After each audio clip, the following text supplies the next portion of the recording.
네, 여러분 안녕하세요. 성균 논어 시간입니다. 오늘 우리가 볼 수업 내용은 지난번에 이어서 1부 2장, 여러분 자료에서 1부 2장 계속 이어서 봐주면 되겠습니다. 지난번에 우리 친친, 그 다음 애인, 그리고 애물, 그리고 우리 대동사회 했었던 거 기억하죠?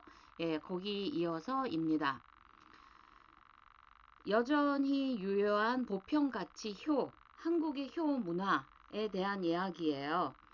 효라고 했을 때 지긋지긋하다, 뭔가 강요되는 것 같다, 이런 생각을 할 수도 있어요. 그리고 효라고 했을 때 부모님일 수도 있죠. 대부분은 부모님을 생각합니다. 그런데 우리의 가족 구성원들이 다 부모와 자녀만으로 이루어지지는 않아요. 물론 부모하고 자녀가 있기도 하고,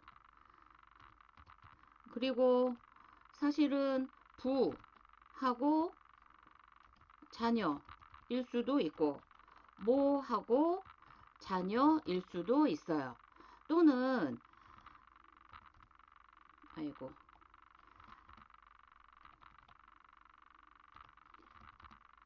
할아버지하고 할머니, 그리고 손자와 손녀일 수도 있죠. 그쵸?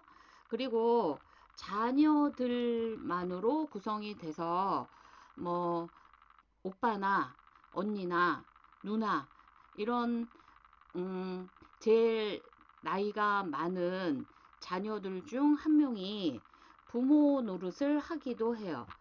또 뭐라고 피를 나누진 않았지만 내가 존경하는 어떤 분하고 나일 수도 있는 거예요. 이렇게 구성원들이 다를 수는 있지만 내가 의지할 수 있는 어떤 울타리라고 생각하면 되겠어요. 그분들하고 나의 관계인 거죠. 그것을 염두에 두고 들으면 되겠습니다. 전통사회에서 효 같은 경우에 긍정적인 측면도 있고 부정적인 측면도 물론 있어요. 그리고 효라는 어떤 관념이 가부장적인 어떤 상하 지배를 유지하는 그런 측면으로 기능하기도 했어요. 그러다 보니까 효의 본질은 온데간데 없고 어떤 이익, 명예 이런 것을 위해서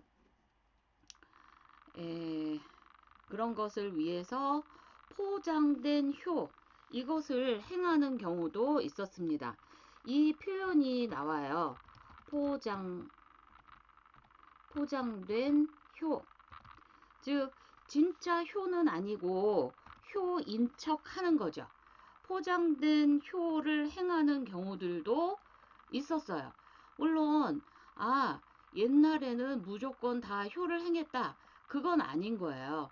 그 당시에도 이렇게 자기의 이익, 자기의 명예 또는 가문의 이익, 가문의 명예 이런 것을 위해서 이런 효를 행하는 경우도 있었어요.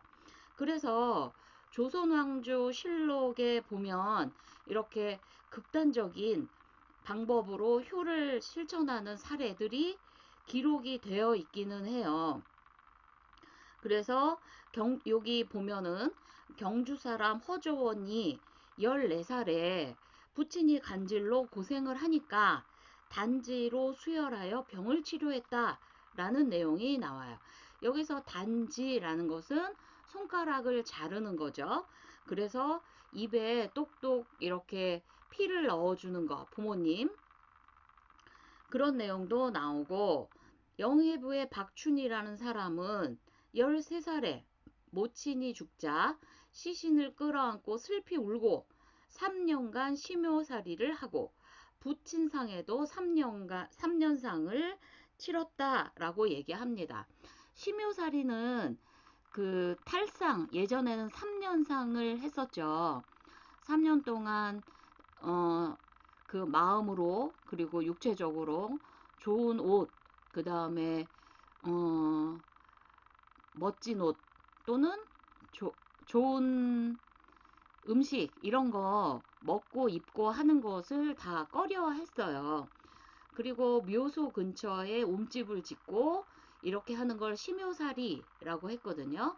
13살에 이렇게 했고 그 다음에 부친상에서도 3년상을 했다라고 얘기합니다. 심효살이라고 하면 이런 것들을 생각하면 돼요. 무덤 옆에 이런 집들을 짓고 심효살이를 했다라는 거죠. 그래서 손가락을 잘라서 뭐 수혈을 하고 병을 치료하고 이런 것들을 최고 등급의 효로 인정해달라라는 그런 상소가 올라오니까 세종대왕이 뭐라고 얘기했냐면 그렇게 손가락을 자르는 그런 것들이 정도는 아니다. 즉 정도라는 게 올바른 길은 아니다. 바른 길은 아니다. 뭐 이런 뉘앙스예요. 근데 뭐 그렇게 한다고 하더라도 사실은 정도 이거죠. 올바른 길, 정당한 도리 이렇게 정도는 아니지만 부모를 위하는 마음이 절실하다는 것을 알겠다. 그렇게 얘기를 하기는 했어요. 즉 이것이 올바르게 권장되어야 하는 것은 아니다 라고 말을 한 거죠. 그리고 생사의 기로에선 부모님의 병을 낫게 할 수 있다면 자신의 신체도 아끼지 않겠다라는 마음이 가상해서 그 상소를 받아들이기는 했어요. 그리고 이제 세종 때도 그게 정도는 아니다 라고 얘기했고 조선 중후기에 이르니까 이런 효를 강조하는 사회에서의 폐단 이게 아주 선명하게 부각이 됐어요. 아까도 얘기했죠. 이익이나 명예를 위해서 포장된 효였다. 그리고 사회적으로 저 집은 어떤 집이야 이렇게 사회적으로 인정받기 위한 효 이익이나 명예를 위한 포장된 효 사회적으로 인정받기 위한 효 이렇게 겉포장만을 위한 그런 폐단, 효의 폐단이 선명하게 부각이 됐어요. 그래서 다산 같은 경우에 당시에 그런 것들의 문제를 지적해서 효자론을 작성을 했습니다. 이게 바로 이제 그 내용이에요. 어떤 사람이 관청에 와서 우리 아버지 효자예요. 그러면서 할아버지가 병을 앓으실 때 똥을 맛보아서 병세를 점쳤고 목욕제계를 해서 90일 동안 북두칠성에 정성을 다해서 기도를 드렸습니다. 그렇게 하니까 이런 그 효성이 하늘이 감동을 받아서 기도를 받아들이고 그리고 몇 년 동안 더 연명하셨습니다. 뭐 이렇게도 하고 또 어떤 사람은 할아버지와 할머니가 함께 별세하니까 3년상을 마치고 또 3년상 할아버지 3년 할머니 3년 그 다음에 상복을 벗었습니다. 라고도 했어요. 그러니까 막 장관이 감탄하면서 이것을 상부에 보고했고 그리고 임금에게도 알려졌어요. 그러니까 그 집안에서 그 집안의 나라에서 상을 준 거예요. 그래 그 집안의 이 호역하고 이게 면제가 되고 그 다음에 아들이나 손자의 요역도 감면이 됐고 그들이 사는 마을의 정표 즉 뭐 그 호역이나 요역은 그 나라에서 국민에게 의무적으로 지우는 노역이에요. 여기 와서 일해라. 아니면 일하지 못하는 사람은 뭐 얼마를 내라. 뭐 이런 것들이 있거든요. 근데 그게 감면이 되고 마을 입구에다 여기 효자 누구누구가 사는 마을 뭐 이렇게 붙이는 거예요. 그래서 그런 것들이 알려지는 거죠. 그렇기 때문에 이 다산이 이런 것을 쓰면서 부모를 이용해서 명예를 얻으려고 한다. 또 부모를 이용해서 부역을 피하려고 한다. 즉 명예를 얻거나 부역을 피하기 위해서 효를 가장했다라는 비판을 한 거예요. 자기의 마음이 어떤지는 모르겠지만 사실은 이러이러해서 평상시에는 할아버지, 할머니, 어머니, 아버지에게 함부로 말하고 함부로 행동하면서 이런 식으로 겉으로 포장만 했다라는 거예요. 물론 아까 손가락을 자르거나 이런 사례가 뭐 절실한 마음을 표현했다. 절실한 마음이 표현된 효행이다. 라고 하지만 사료에는 거의 나오지 않아요. 왜냐하면은 그런 것들이 막 그 사료의 실록에 막 그런 일들이 막 적히다 보면은 훗날 사람들이 아, 이게 올바른 효구나. 이렇게 해서 잘못 이끌까 염려가 돼서 기록하지 않았던 거예요. 그리고 이렇게 그 효행이 되면 정표를 세운다고 그랬죠. 바로 이런 것들이에요. 뭐 효행을 알리기 위해서 이런 비석 같은 걸 세우고 이렇게 했던 거죠.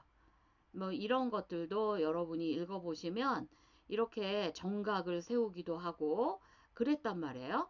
그래서 이런 것들이 가문의 영광이고 개인의 명예이고 막 이렇기 때문에 여러 가지 폐단이 나타난 거죠. 더군다나 이제 열부 뭐 이런 것들이 있어서 다산이 이런 일도 기록을 했어요. 남편이 편안히 천수를 누리고 안방 아랫목에서 조용히 운명하였는데도 아내가 따라 죽는다. 이거는 자기 목숨을 그냥 자기가 끊은 것일 뿐 아무것도 아니다. 이런 죽음이 의에 합당한 것이냐면 그렇지 않다. 천부당 만부당하다. 나는 확고히 스스로 목숨을 끊는 것은 천하에서 제일 흉한 일이라고 여긴다. 남편이 죽는 것이 불행이긴 하다. 근데 늙은 시부모를 봉양할 사람 없고 어린 자녀를 양육할 사람이 없으면 죽은 남편의 아내 되는 사람은 당연히 뭐 목숨을 끊고 남편을 따라 죽고 뭐 이런 게 아니라 생활에 힘써야 한다. 뭐 이렇게 얘기를 했던 거죠. 이런 식으로 그 당시에 일어났던 일들에 대한 비판을 했어요. 뭐 그러면서 이런 사람들이 모질고 잔인하고 효성스럽지 못하고 이런 사람들이 오히려 이렇다. 그러면서 신체와 그 모발, 머리카락은 부모한테 받은 것인데 감히 상하게 해서는 안 된다. 아무리 부모가 그 자식이 몸을 헤쳐가면서 허벅다리 살을 자르라서 부모에게 먹였다 뭐 이런 거를 먹고 싶겠느냐. 아, 안 된다라는 얘기를 했어요. 이제 물론 그 효가 기본이 되기는 해서 그 효에 대한 이야기를 많이 전파를 하고 책으로도 만들고 그림으로 해서 사람들이 보기 쉽게 만들기는 했어요. 그 중에 하나가 바로 이렇게 문자도예요. 이 문자도는 그림을 이렇게 그려서 그림이 어떤 의미를 가지고 있는가 그런 것들을 설명하는 거예요.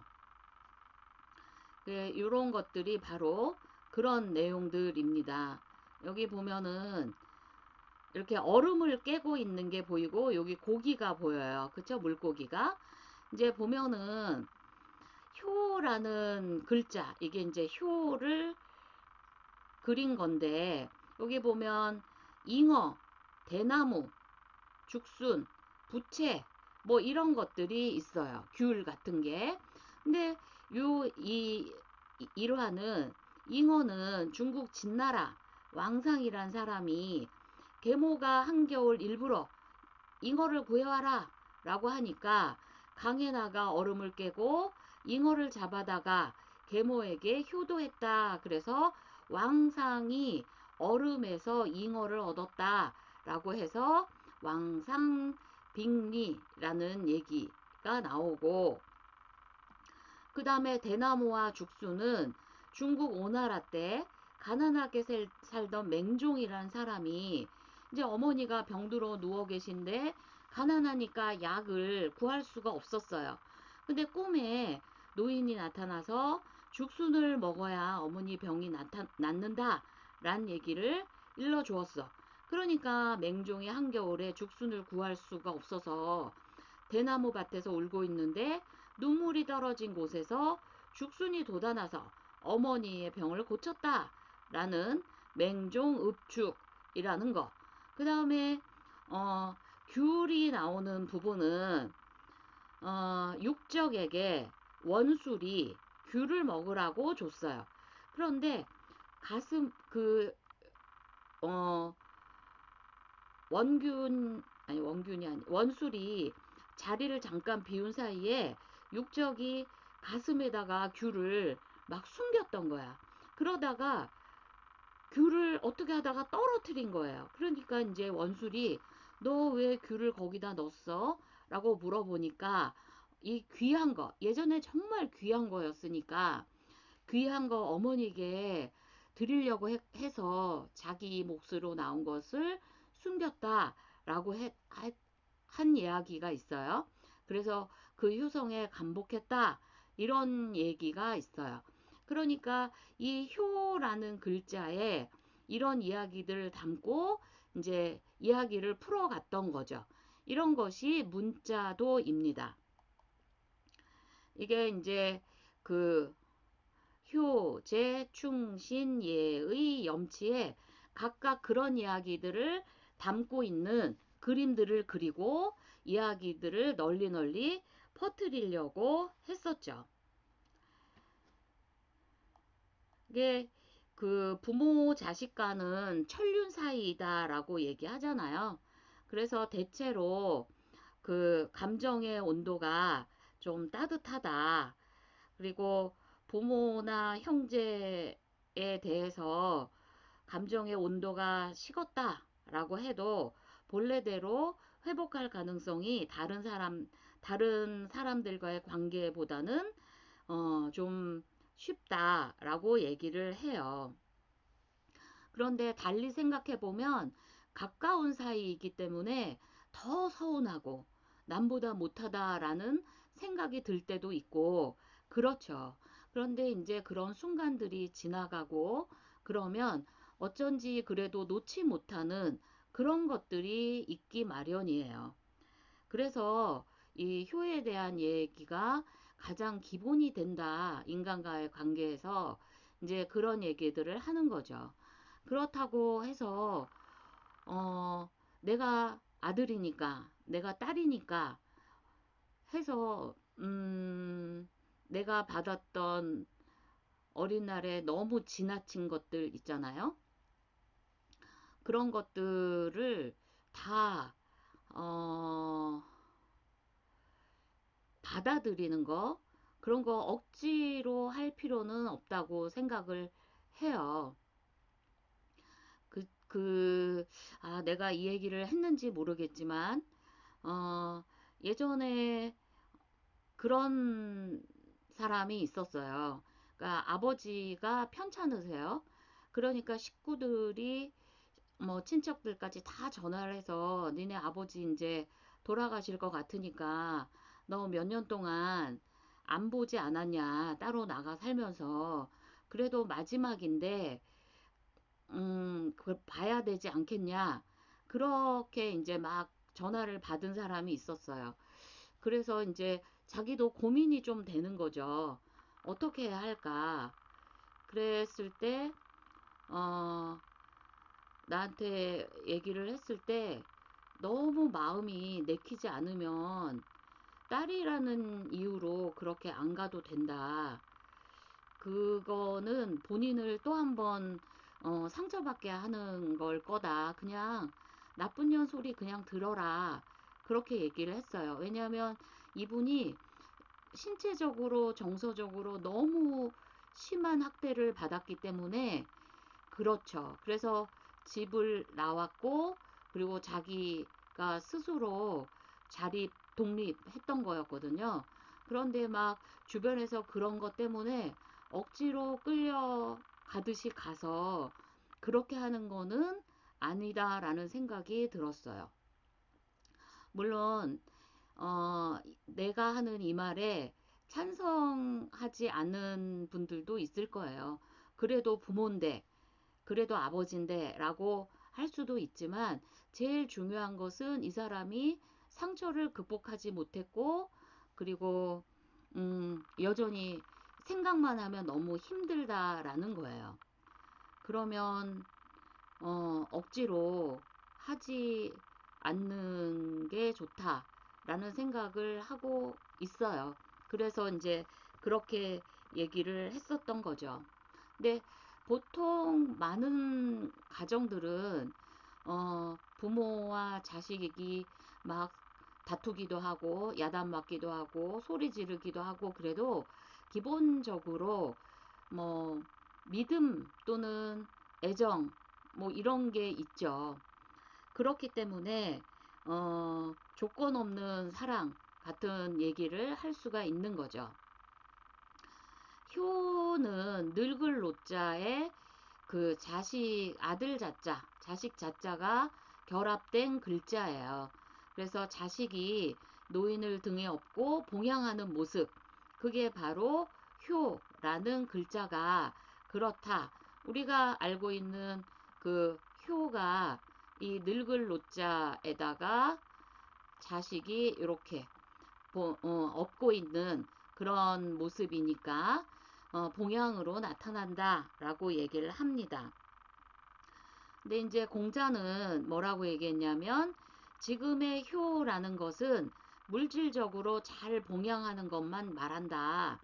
개와 말도 모두 먹여 길러줄 수 있는데 공경하지 않는다면, 공경이 없다면 거기 무엇으로 구분할 수 있겠느냐. 중요한 거 공경이에요. 공경이라는 게 그 안에 들어가 있어야 한다. 아, 내가 뭐 그 맨날 만난 음식 고기 반찬 드리고 그리고 해외 여행도 보내드리고 그랬잖아요. 뭘 더 바래. 나처럼 하는 자식이 어딨다고. 이렇게 말만 할 게 아니라 그 안에 애정과 공경이 있어야 한다.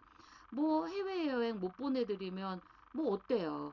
형편이 안 되면 그렇게 할 수 없는 거죠. 중요한 거는 마음이다라는 거예요. 그리고 부모의 마음가짐도 그래요. 아니 누구네 집 자식은 어디도 보내주고 어디도 보내주고 그랬다는데 내가 너를 어떻게 키웠는데 이렇게 말하는 부모는 부모 공부를 좀 더 해야 되는 거죠. 왜 봉양에 진정성 있는 공경의 마음 그게 담겨 있어야 한다. 공경의 마음이 없으면 먹이를 주면서 기르는 동물을 대하는 것과 다름이 없다. 그런데 사실 우리는 그 반려동물에게도 마음도 주고 애정도 주고 진심도 주고 그리고 그렇게 키우던 반려동물이 떠났을 때는 펜로스를 겪기도 하잖아요. 우울감을 겪기도 하고 시도 때도 없이 눈물도 나오고 그러잖아요. 근데 이제 그거보다 못해서 되겠는가? 라는 얘기를 하고 있는 거죠. 그 공자의 제자인 유자가 효도와 공경이라는 것은 인을 실천하는 근본이다라고 얘기했어요. 왜 이것은 가장 가까운 데서 시작을 해서 확장되는 것, 그것을 얘기하고 있는 거죠. 근본이 바로 여기에서 시작을 한다라고 보는 겁니다. 물론 봉양의 방식은 상황에 따라서 다 달라질 수 있어요. 그리고 뭐 그 해외에 있건 지방에 있건 지금은 SNS를 통해서 편리하게 소통할 수 있잖아요. 그래서 가족끼리 단톡방도 만들고 아 오늘 생일 누구누구 축하합니다. 뭐 이렇게 해서 기프트콘 쏠 수도 있고 그쵸? 그리고 생일 선물을 그런 걸로 보내기도 하고 온라인을 통해서 보낼 수도 있는 거잖아요.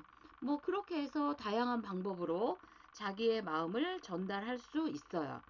그리고 그런 것들을 야, 뭐 너는 이런 걸로만 전달을 하냐? 직접 와서 얼굴을 봐야지.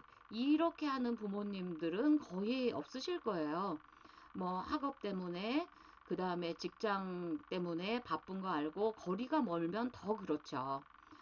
그런 것들을 받는 쪽에서도 감사하게 여길 줄 알고, 그리고 보내는 쪽에서도 최선을 다해서 이게 좋을까 저게 좋을까 고민하는 것을 그 마음을 알아주면 더 따뜻하죠. 그거는 서로가 다 잘해야 되는 부분이라고 생각을 합니다.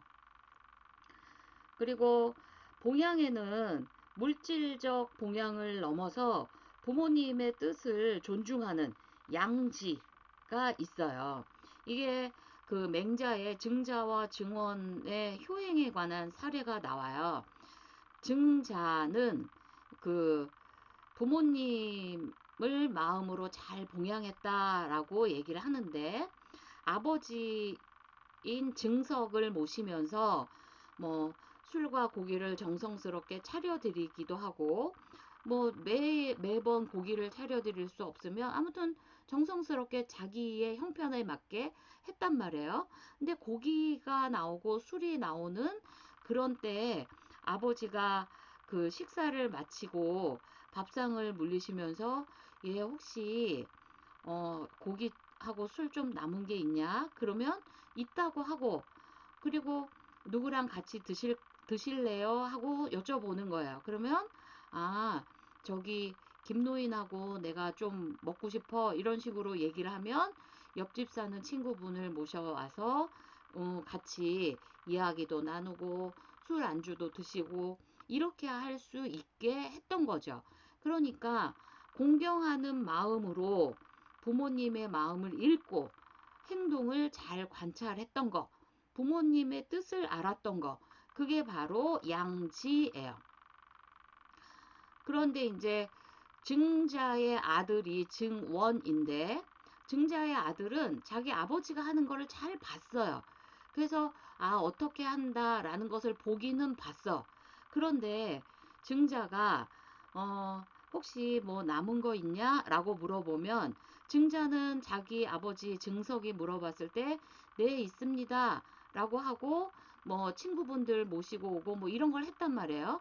그런데 증원은 뭐 남은 거 있냐? 그러면 없다라고 하고 남은 것을 다시 아버지에게 대접하려고 했어요. 그 마음도 이해는 해요. 왜냐하면 매번 이렇게 좋은 상을 차릴 수 없으니까 우리 아버지를 더 드려야지 이렇게 생각했을 거예요. 그런데 증자는 누구랑 같이 이야기 나누면서 술 한 잔, 고기 한 점 이렇게 하고 싶었던 거죠. 이제 증오는 아버지의 그 마음을 몰랐던 거예요.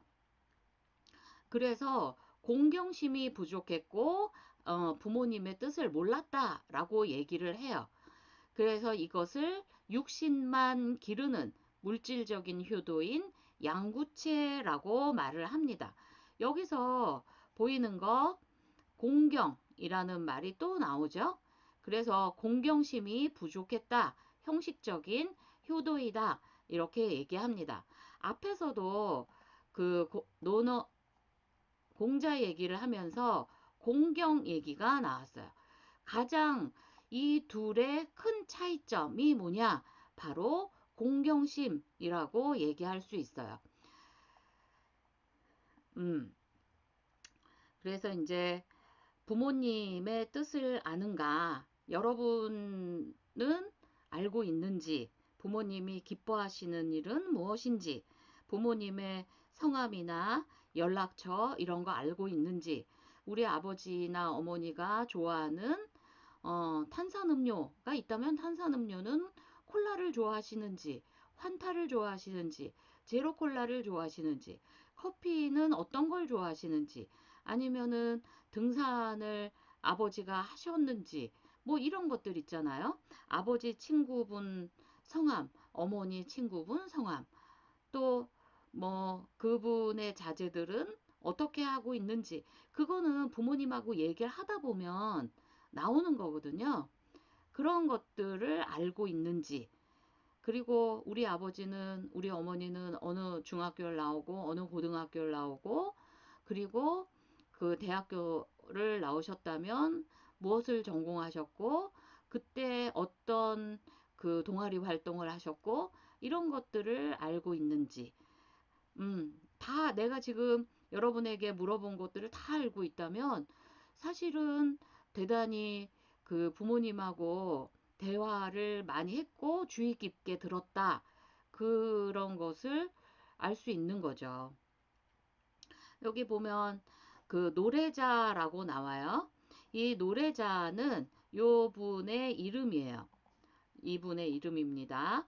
그리고 노래자가 막 지금 떼를 쓰고 있는 것처럼 보이기도 해요. 근데 이분은 노래자의 아버지, 어머니예요. 근데 노래자는 그 나이가 들어서도 부모님을 기쁘게 하기 위해서 이렇게 색동옷도 입고 그 다음에 재롱을 부렸다라고 얘기를 합니다. 그래서 오색 옷을 입고 재롱을 떨면서 부모님을 즐겁게 해드리다. 이런 얘기가 나와요. 근데 이거는 뭐 그 부모님 내가 다 할게요. 이것도 좋죠. 그런데 나 이거 잘 못하겠어. 엄마가 할 때랑 좀 다른 것 같아요. 그러니까 나 이것 좀 해줘요. 이랬을 때 부모님이 아우 너는 아직도 이런 걸 못하니 하지만 굉장히 기쁘게 도와주시기도 하거든요. 그런 것들도 역시 필요하다. 그리고 나의 그 사부님이 하신 말씀이 부모님 연세가 많다고 해서 다 하지 말라고 내가 다 한다. 다치면 어떡해? 이렇게 말하지 말라고 그렇게 하신 적이 있어요. 그리고 장 보고 오시고 이럴 때 너무 무겁다고 뭐라고 얘기하지 말라. 그것도 부모님의 기쁨이다. 이렇게 하시거든요. 이제 그런 것들을 말하는 거예요. 그래서 부모님의 마음을 알기 위해서 평소에 부모님이 뭘 좋아하는지 나한테 이런 거 일러주는 거 좋아하시고 그 다음에 뭐 해주는 거 즐거워하시고 이럴 수도 있으니까 잘 관찰해야 한다 라고 얘기를 합니다. 그래서 여기 보면 요거를 잘 봐주세요. 연탄은 안 꺼뜨렸어? 저 방 억수로 뜻이다. 비었는데 빨래 안 걷었지? 장롱에 다 넣어놨어요. 당신 없어도 우리 한 개도 안 불편하더라. 내하고 소주 한잔 할까? 당신 혼자 먹어. 왜 기분이 안 좋지? 청소, 설거지, 빨래 완벽해. 연탄불도 다 갈고 반찬도 다 먹고 손가락 갖다가 내도 돼. 식구들이 너무 잘 있어서. 엄마, 형 손댔어. 내가 불살아 진짜. 또 붙었네. 아빠 또 연탄 날려먹었어. 잘한다 잘해. 똑바로 하는 게 없어. 불살아 진짜. 엄마, 반바지 못 봤어요? 여기 있잖아 여기. 아니 다들 나 없으면 어떻게 살라 그래? 소주. 내가 억지로 먹어준 거. 고맙습니다. 우리 남자들은 당신 없으면 다 쓰레기다, 쓰레기 된다. 뭐 이런 것이 이해가 돼요. 내가 뭐 가족들 위해서 이렇게 하는 게 기쁜 사람, 내가 쓸모가 있다라고 생각하시기도 하거든요. 물론 사람마다 다릅니다. 그런데 무엇을 원하는지 여러분이 알고 있다면 훨씬 더 좋겠죠. 이제 그런 것들을 이 동영상에서는 볼 수가 있는 거예요. 그리고 그 공자는 어떤 얘기를 했냐면 자식의 건강을 바라는 부모님의 마음은 저절로 드러나는 살림, 즉 살게 되는 거, 잘 사는 거, 건강한 거, 그것을 얘기하는 거죠. 건강하게 사는 게 효의 시작이다. 부모님은 오직 자식이 병들까 걱정하신다. 그래서 혹시 떨어져 사는 여러분 뭐 기숙사에 있거나 하숙을 하거나 뭐 이렇게 돼서 통화를 하면 제일 처음에 하시는 게 아마 밥은 먹었냐 이거일 거예요. 그랬을 때 그 밥 먹었냐 소리 좀 하지 마세요. 이렇게 할 수도 있는데 그게 제일 중요하기 때문에 그렇게 말씀을 하시는 거죠. 그리고 그 밥 먹었냐 라는 얘기는 네가 아프지 않고 건강하냐 그 속에 다 담겨 있는 거예요. 그러면 밥 많이 먹었고 막 이런 얘기 해 드리세요.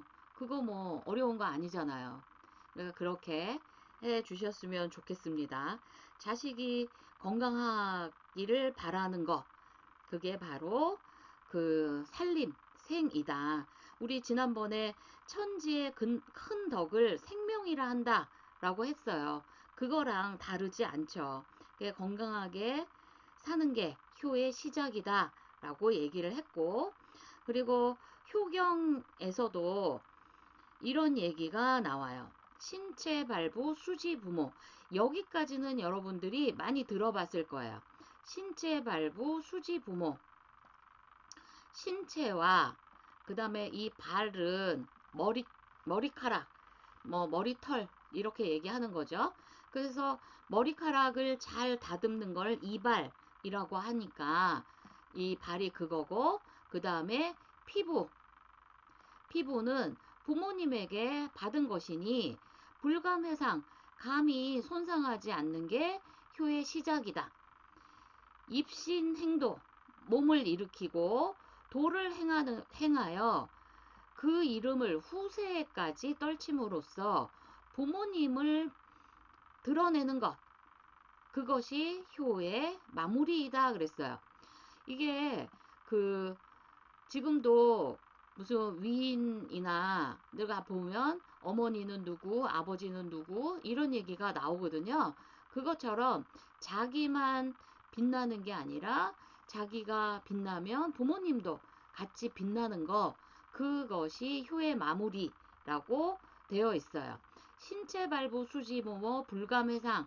그래서 우리 그 조선에서 대한제국으로 넘어가면서 상투 자르지 않겠다라고 해서 이 막 선비들이 상투 안 자른다 막 이렇게 했었던 거 아마 여러분 알고 있을 거예요.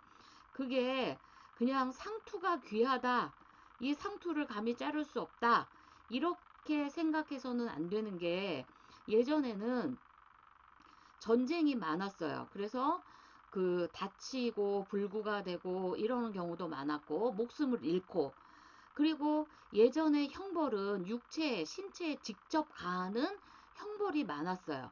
그러니까 전쟁이나 어떤 위험에서부터 목숨, 그 다음에 그 불구가 되지 않는 거, 그리고 또 벌을 받아서 그런 신체의 형벌을 가해지는 거를 받지 않는 거, 그런 것들이 바로 효의 시작이다라고 얘기했던 거예요. 그렇기 때문에 그것이 이제 나중에 그 상투까지 갔었던 거죠. 예전에 아주 여러 가지 형벌이 있었지만 그 중에 대표적인 5가지 형벌이 묵형, 의형, 궁형, 대벽, 비형, 월형. 이 비형과 월형은 거의 같다라고 보시면 됩니다.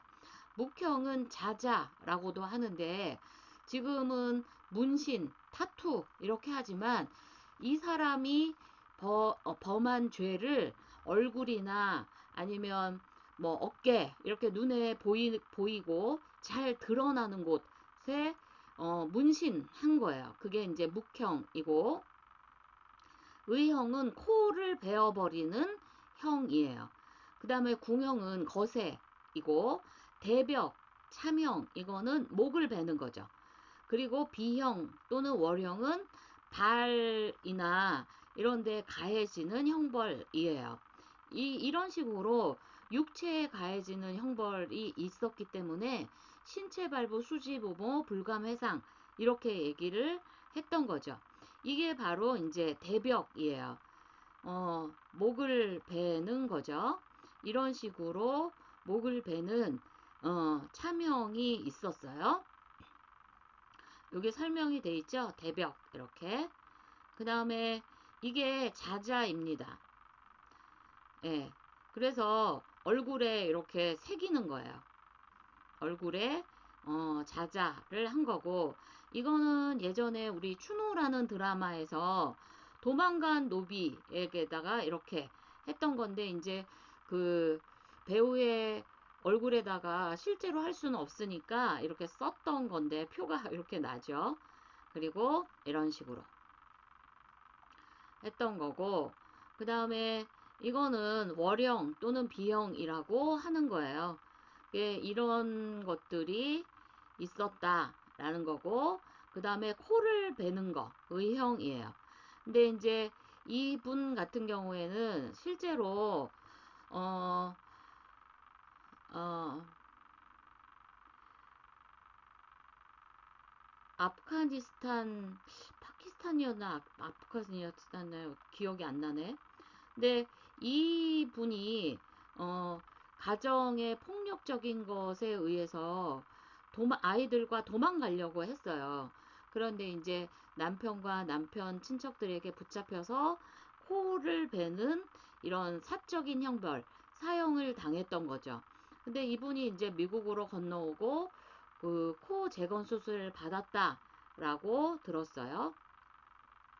이렇게 그 사적인 형벌이 육체에 가해지고 국가에서도 육체에 가해지고 이러니까 신체 발부 수지 부모 속에는 많은 것들이 들어있는 거죠.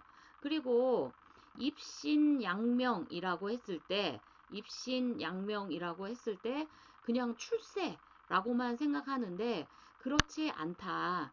그렇지 않은 게, 여기 입신이라고 하는 건 세상에 물론 나를 드러내는 거죠. 명예나 부나 뭐 어떤 지위를 획득하는 거. 그런데 행도가 전제 조건이 돼요. 어진 마음, 그리고 그 마음을 잘 간직하고 이런 속에서 입신하는 거예요. 그렇게 입신하면 나중에 양명이 된다. 입신하면 양명이 될 수 있고, 그리고 나의 부모님의 공로도 드러나게 한다. 그래, 이것이 그 단순하게 출세하는 것에서 끝나는 게 아니고 그 안에 행도가 있다라는 것을 꼭 기억하세요. 항상 이런 거죠. 그리고 그 고위관직에 올라서 이름을 드날리는 거, 그게 아니고 입신의 전제가 뭐라고? 행도라고 얘기를 했습니다. 그리고 이것이 그 자기 내면에서 잘 드러나는 어떤 공경이 있는 마음, 그걸 부모님에게 전달하고, 그리고 어떤 사적인 욕망, 이것에 함부로 휘둘리지 않고 바른 마음을 가지고 있고, 그리고 이 순간을 최선을 다해서 살아서 세상에 선한 영향을 주는 존재가 되는 것, 그게 바로 효의 본질이고 이상이다. 제일 중요한 거, 선한 영향을 주는 존재. 근데 그 앞에 따뜻한 공경의 감정, 그 다음에 사욕에 휘둘리지 않는 거, 바른 마음으로 살아가는 거, 그런 것들이 전제가 되는 게 효의 본질이고 이상이에요.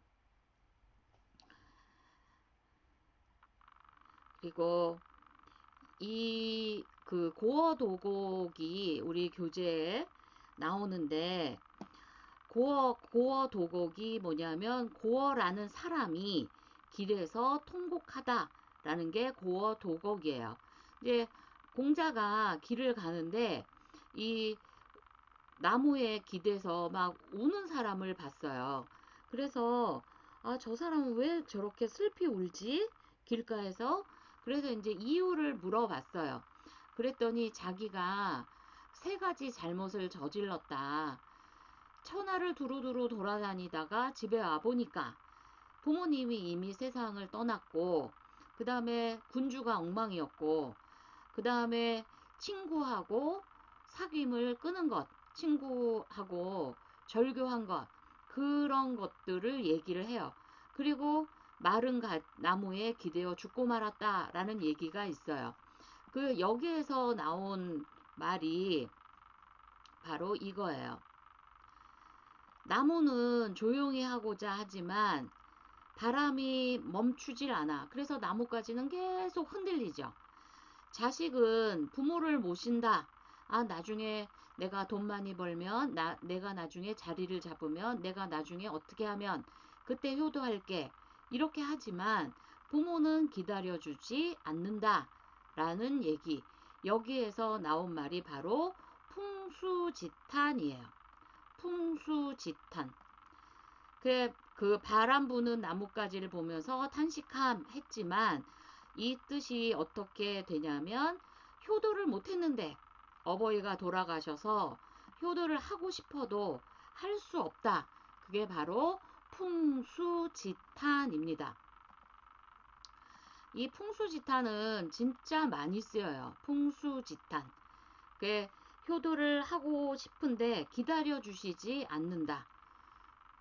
내가 뭐뭐 하면 그때 효도해야지. 그 다음 내가 뭐뭐 하면 그때 효도할 거야.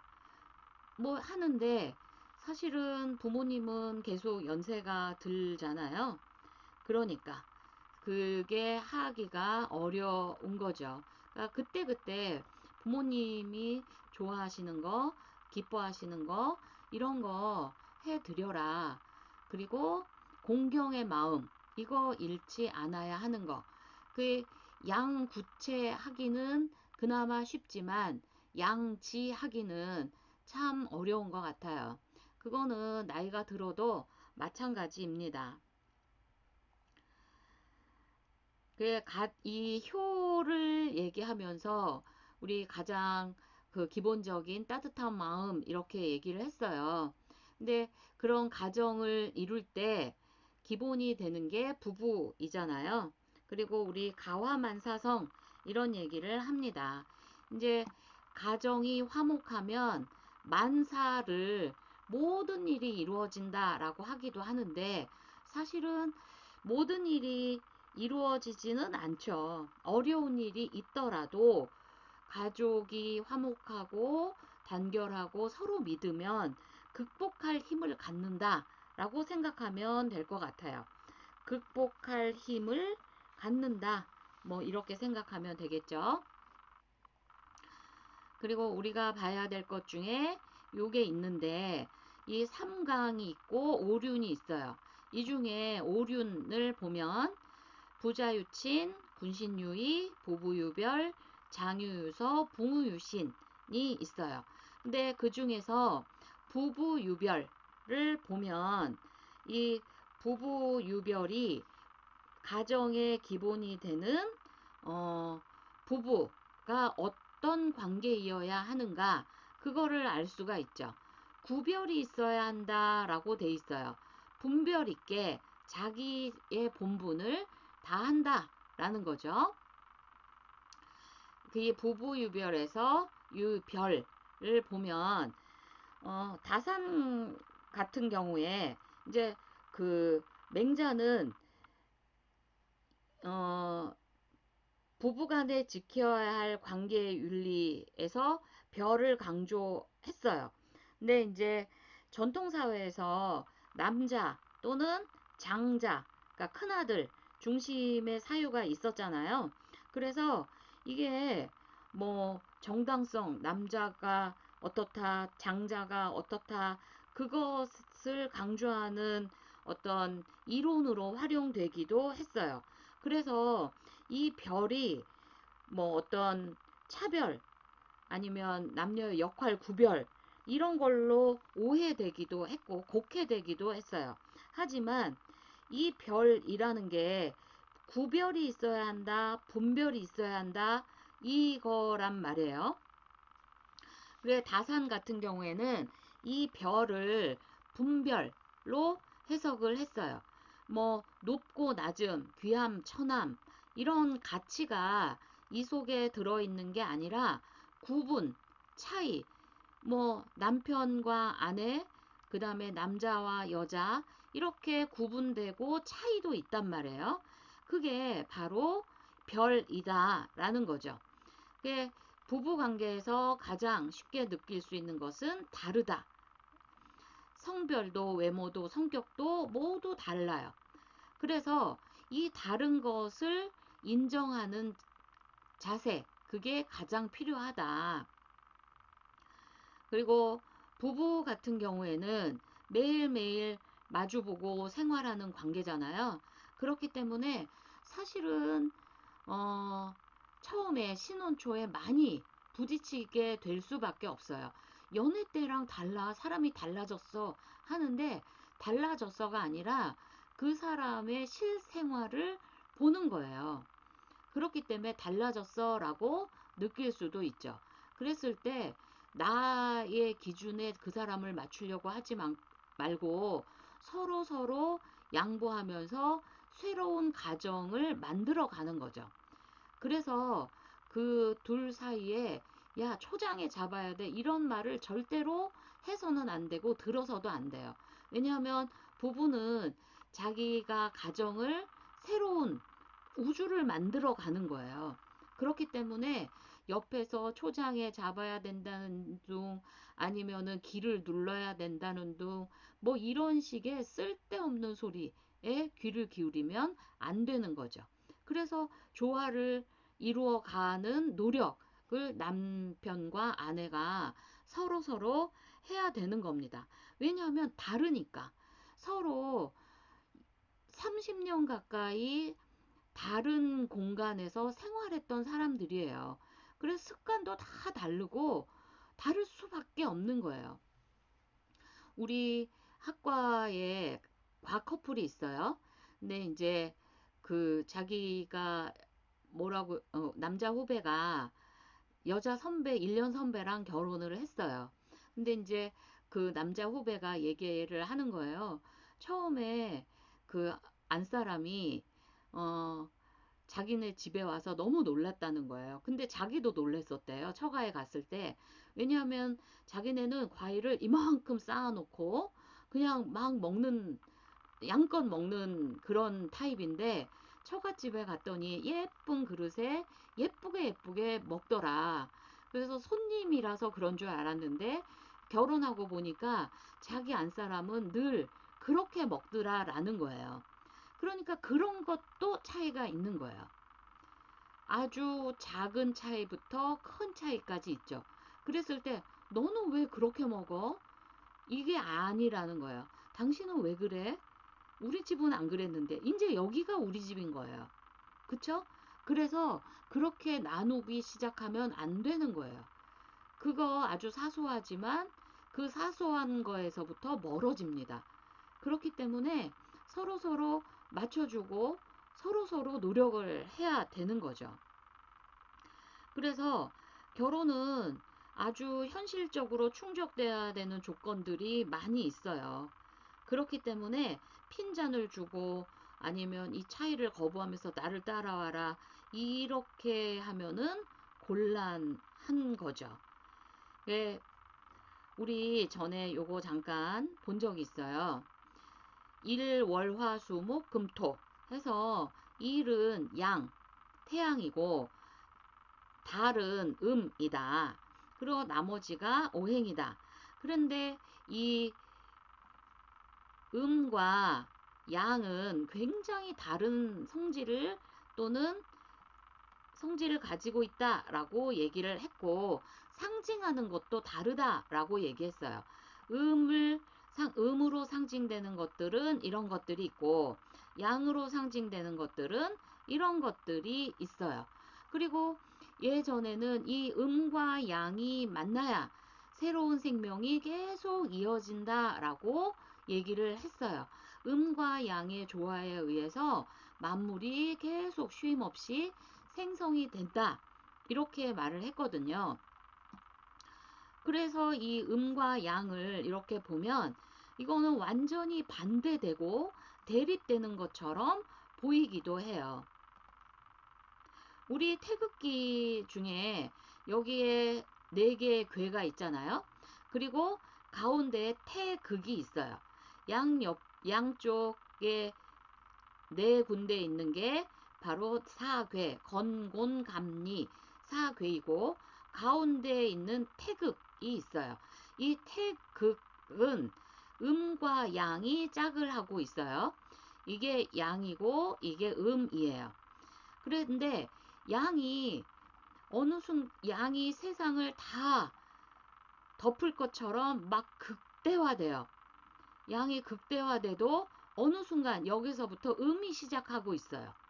음이 세상에 다 퍼져가서 극대화되는 것 같은데 여기서 양이 탁 시작을 하고 있어요. 그래서 음과 양은 서로 없을 수가 없다. 이것을 뭐라고 하냐? 음과 양의 대대관계라고 말을 합니다. 음과 양의 대대관계. 음은 이런 성질 또는 이런 상징을 가지고 있다.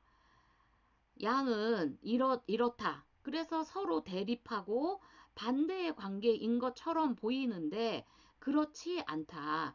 어느 하나 없을 수 없고 서로 연결되어 있다. 그래서 상황에 맞게 공존하고 도모하는 것이 가장 이상적이다. 반대의 관계에 있는 것 같이 보여요. 배척하고 용납할 수 없는 모순된 관계인 것처럼 보이지만 그게 아니고 서로 끌어당기는 관계이다. 그 상대가 존재함으로써 자기가 존재하는 관계. 그게 바로 음과 양의 대대 관계. 이렇게 얘기를 합니다. 그래서 어떤 분은 음과 양은 서로 머금어 들어가는 그런 관계라고 해서 이 대대 관계를 머금는 관계 이렇게 얘기를 하기도 합니다. 남자와 여자가 달라요. 생각하는 것도 다르고 말하는 것도 다르고 그래서 남자가 말하는 게 여자는 막 기가 막힐 때가 있고 여자가 말하는 것을 남자는 도저히 이해 못할 때도 있어요. 하지만 남자와 여자는 상대의 눈을 통해서 세상을 볼 자세가 되어 있는 거예요. 서로가 남자는 여자의 눈을 통해서 여자는 남자의 눈을 통해서 세상을 볼 준비가 되어 있어요. 그리고 그것을 잘 가꾸어 가는 게 가정이 화목한 그런 관계인 거죠. 이렇게 음양의 대대 관계처럼 가정도 역시 그렇다라는 거예요. 그래서 지속적인 노력, 이게 반드시 필요하다라고 얘기를 합니다. 뭐 자기의 어떤 존엄을 포기하면서 상대에게 일방적으로 맞춰줘야 된다. 그건 절대로 아닙니다. 자기의 자존도 지키려고 노력해야 되는 거죠. 변화하는 건 그 사람의 몫인 거예요. 나의 몫은 아니에요. 그러니까 서로 변화를 해야 되는 거죠. 중용에서는 군자의 도는 부부 사이에서 실마리가 만들어진다라고 얘기를 합니다. 그러니까 조화로운 그 부부 관계를 위해서는 일상에서 진정성 있게 노력해야 되고 그리고 자기의 존엄을 버려서는 안 되는 거예요. 방기해서 안 되는 거죠. 자기의 존엄도 지켜야 되고 이래야지만 이렇게 배우자와 가족, 세상을 변화시키는 시작이 될 수가 있다. 이게 이 다름을 인정하는 그런 관계에서 시작을 한다. 이게 바로 부부유별이에요. 아까 오륜을 얘기할 때 장유유서도 있었습니다. 그쵸? 지금 부부유별을 받고 장유유서가 있어요. 어른과 아이 사이에는 차례와 질서가 있어야 한다. 장유유서. 어른과 어린 사람 사이에서는 차례, 질서가 있어야 한다. 그게 바로 서예요. 물론 여기 찬물도 위아래가 있다라고 얘기하는 것처럼 이거 뭐 아랫사람이 윗어른을 공경해야 하는 예의 범절을 비유적으로 뭐 찬물도 위아래가 있다 이렇게 얘기를 한 거죠. 뭐 여러분도 학기 초에 통성명 얘기하고 나이 얘기하고 현역이냐 재수냐 뭐 이런 거 얘기하면서 나름의 서열 정리를 하잖아요. 선후배 관계 유서에 정리도 하고 그렇게 하잖아요. 이 장유유서 같은 경우에 굉장히 우리 사회에 깊은 영향을 주었어요. 예, 다시 얘기하지만 장유유서는 어린과 어린 사람 사이에는 차례와 질서가 있어야 된다. 그 관계 윤리를 말하고 있는데 사실 그 부부 유별처럼 장유유서도 본질적인 의미는 상실이 되고 뭐 시대 상황에 따라서 곡해되거나 왜곡되거나 아니면 수직적인 어떤 서열 문화 그것을 긍정하는 그런 데 이용되기도 했어요. 그래서 권위주의 또는 어린 사람을 억압하는 그런 이론적인 토대로 작용하기도 했어요. 그래서 이 장유유서는 그 봉건적인 사회에서나 필요한 덕목이지 현대 사회에서는 이거 뭐 필요하지 않아요. 이렇게 생각할 수도 있어요. 자, 여기 보면 마을 사람들과 함께 술을 마실 때 지팡이를 짚은 노인이 자리를 떠야 비로소 나가셨다. 이게 이제 공자가 이렇게 하셨다라는 거고, 그 다음 천천히 걸으면서 어른을 뒤따르는 것을 공손이라고 하고, 빨리 걸어서 어른보다 앞서는 것을 불손이라고 한다라고 얘기가 돼 있어. 그런데 이제 제일 처음에 나온 말은 자리에 앉을 때, 식사를 할 때, 밖으로 나갈 때 어른보다 먼저 하지 않고 어른을 뒤따른다 라고 이제 그 존중하는 마음을 이렇게 표현했다라는 거고, 사실 어른보다 앞서는 것을 불손이라고 한다라고 했을 때 뭐 급한 일이 있을 때 먼저 지나갈 수도 있는 거예요. 거기에 대해서 막 지팡이를 휘두르면서 이렇게 하는 것은 아니죠. 그거를 얘기하는 게 아니에요. 뭐 사정에 따라서 이렇게 할 수도 있고 저렇게 할 수도 있는 거죠. 그래서 여기 보면 이런 말도 있어요. 뭐 수행, 안행, 견수 이런 얘기도 있는데 이거는 그냥 한번 여러분이 보시면 되겠어요. 이거를 뭐 꼭 이렇게 해야 한다 이게 아니고 그냥 공경하는 마음, 그 누가 시켜서가 아니고 공경하는 마음에서 저절로 우러나온다. 근데 사실 막 공경심이 나오진 않더라도 힘이 없는 노인이나 어린아이나 뭐 이런 경우를 보면 기꺼이 여러분 도와주잖아요. 그런 것들은 마음이 그냥 저절로 우러나오는 거죠. 그게 바로 이런 마음이다 라는 얘기를 하고 있는 겁니다. 여기 보면은 대의는 사계절과 그 차례를 함께 한다 라고 되어 있어요. 봄, 여름, 가을, 겨울에 그 사계절이 순서대로 오잖아요. 이게 바로 그 사계절을 표현하고 있는 거죠. 그리고 사계절의 변화에 그 변화 속에서도 상생이 드러나요. 그 열매 맺고 그 다음에 그 결실을 하고 겨울은 수렴을 하고 뭐 이런단 말이에요. 그런데 봄이 끝나는데 여름이 오지 않고 가을로 접어들면 이거는 순서를 건너뛴 거예요. 그 다음에 여름이 오지 않고 아니 여름 이후에 가을이 오지 않고 봄으로 돌아가면 역행인 거예요.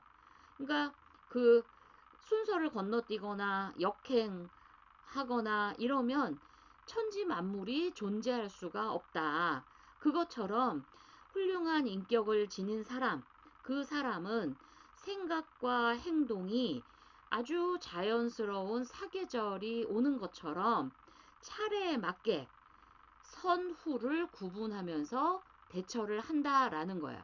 이 사계절과 함께한 그 사계절과 그 차례를 함께한다라는 게 바로 그거예요.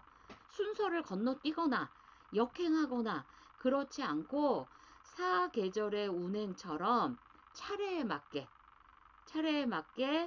선후를 구분하면서 대처한다. 장유유서에서 그 서가 차례 질서라고 했잖아요. 그것처럼 차례에 맞게 선우를 구분하면서 대처를 한다.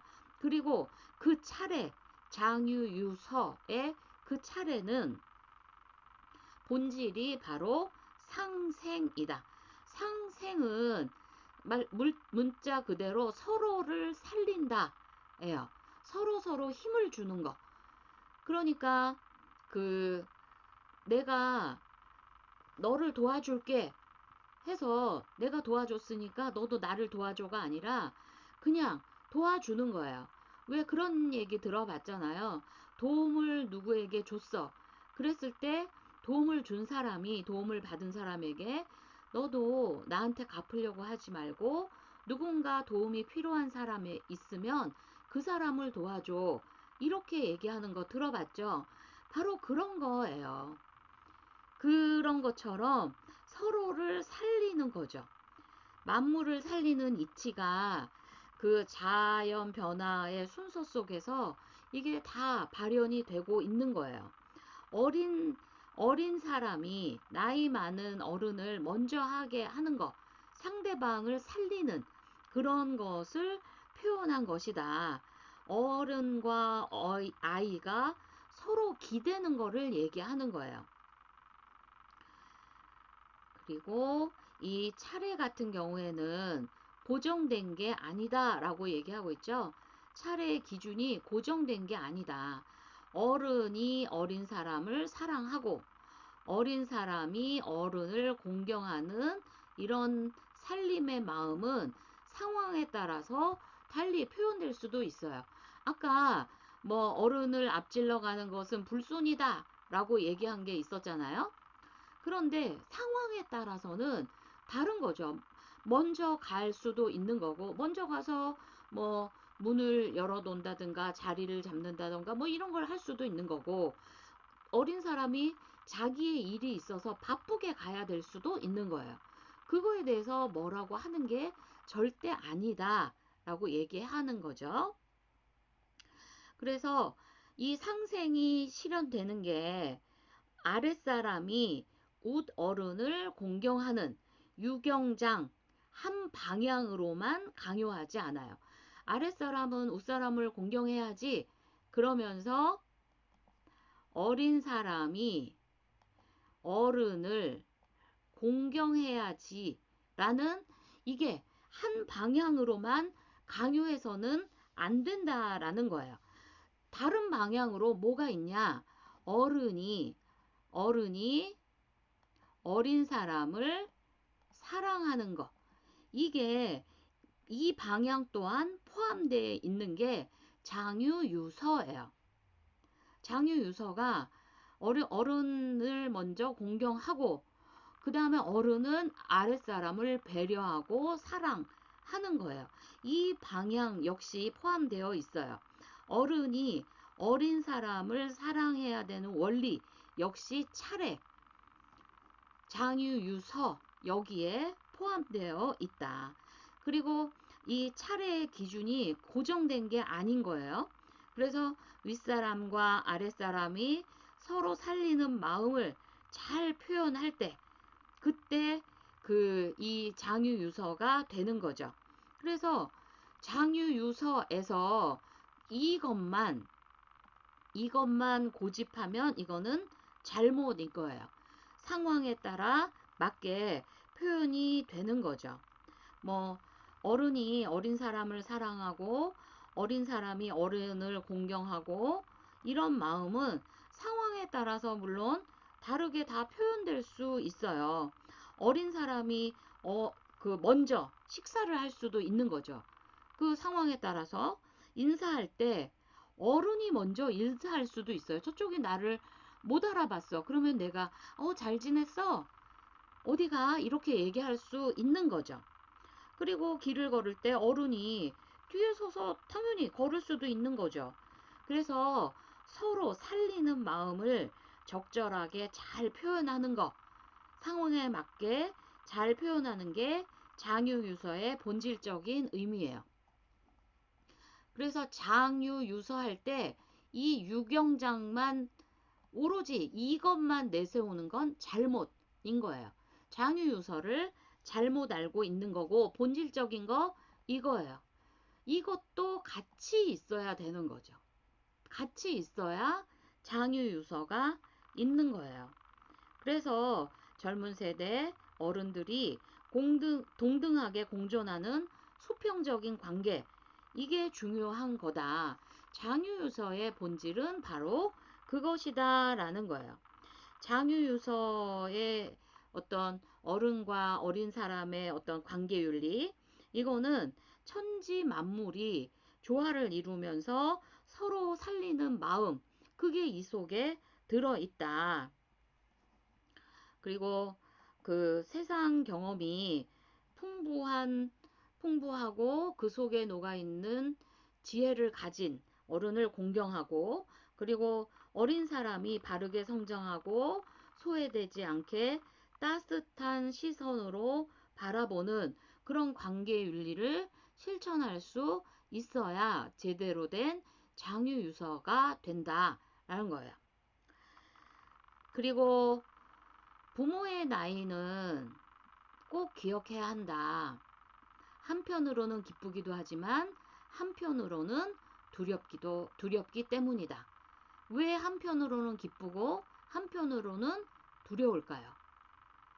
아, 이렇게 이 연세가 될 때까지 내 곁에 건강하게 계시니까 기쁘다 라는 거고, 또 하나는 차츰차츰 부모님과 같이 있는 시간이 줄어드니까 그래서 두렵다라고 얘기합니다.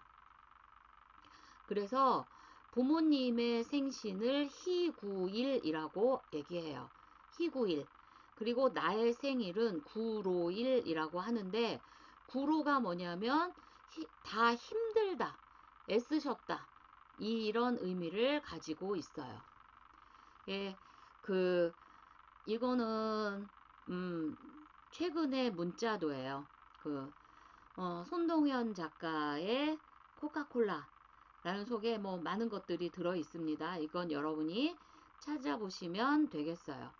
그리고 이제 한노와 상강의 그 절기 중에 한로 상강이 옵니다. 한로는 지났나?